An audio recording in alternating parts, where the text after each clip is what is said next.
mynews.studio. Picture this for a moment. A work week that's actually shorter, with burnout rates dropping and companies reporting better profits. Could working fewer days really lead to greater success? And today is July 4th, 2025. The UK's just finished the world's biggest 4-day workweek trial. Over 60 companies, close to 3,000 workers were involved. The question on everyone's mind, does less time at work mean more gets done? It almost goes against what we expect, right? Yet 91% of those companies decided to keep the 4-day week after the trial ended. Only a small fraction, 4%, went back to the old 5-day routine. So what convinced most of them to stick it out? The data is pretty striking. Employees reported a 62% drop in burnout and a 41% boost in mental health. And this wasn't just a short-term thing. Physical health and job satisfaction improved too. Now, here's something that surprised a lot of people. Productivity didn't fall. In fact, some companies saw revenue go up. One report even showed a 35% increase over the previous year. That's what I keep coming back to. If employees are working fewer hours, how are companies seeing more output? What changed internally? It came down to focusing on results, not hours at your desk. Many companies axed unnecessary meetings, streamlined internal messages, and tailored the 4-day model to fit their teams. Some staggered shifts, others compressed hours. But the key was clear. It wasn't about time spent, but about what actually got done. So they didn't just cut a day and hope for the best. There were workshops, coaching, even peer support groups to help teams adapt. That kind of support seems linked to the reported revenue bump, somewhere between 15 and 35% during the trial.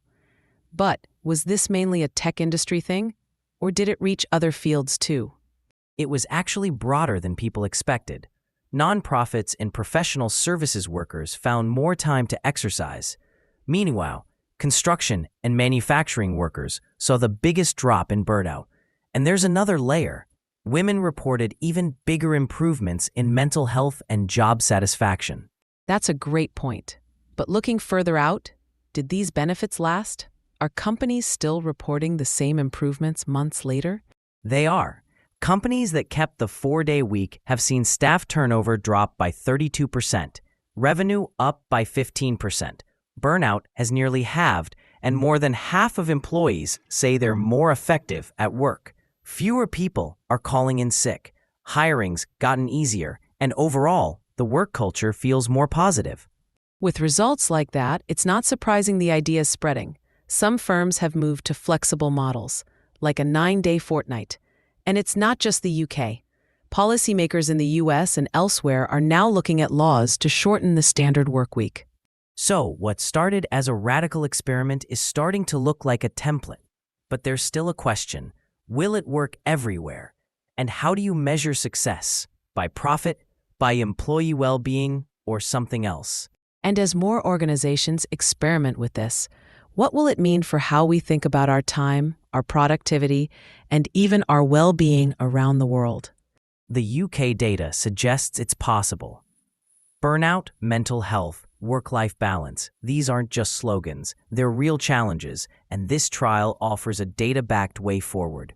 That's our look at the world's largest 4-day workweek trial, a story that could genuinely shift how we live and work. Thanks for joining us and thinking through these changes. Could a shorter workweek really be the future? We'll be watching to see what happens. Thanks for listening.